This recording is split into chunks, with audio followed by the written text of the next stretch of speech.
this out. We know that sin is the transgression of the law.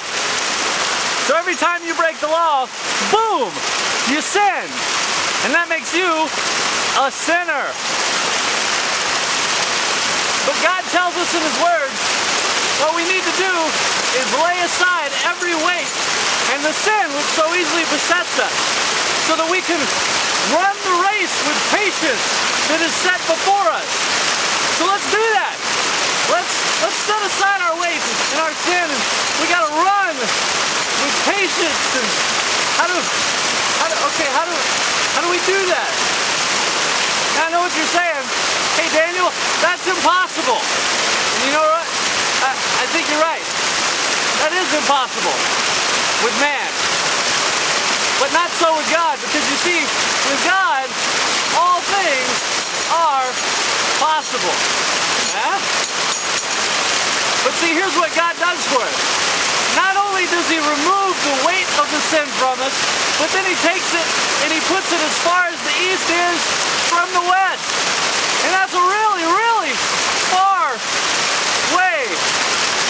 You see, He could have said north from the south, and that's a big distance, but north eventually stops and south eventually stops. But east goes forever, and west goes like forever the other way. So what we need to do is we need to do ourselves a big favor.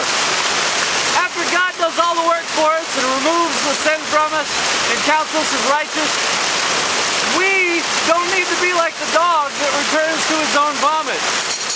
We don't want to go back to Egypt, do we? No. So until next time, there's a place where religion finally dies. And for all you other wretches out there like me, don't forget, you too can be set free. There's a place that I lose my selfish pride.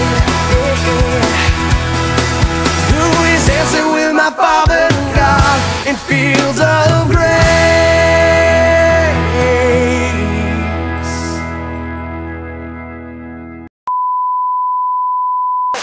Not to be like the dog that returns to his own vomit.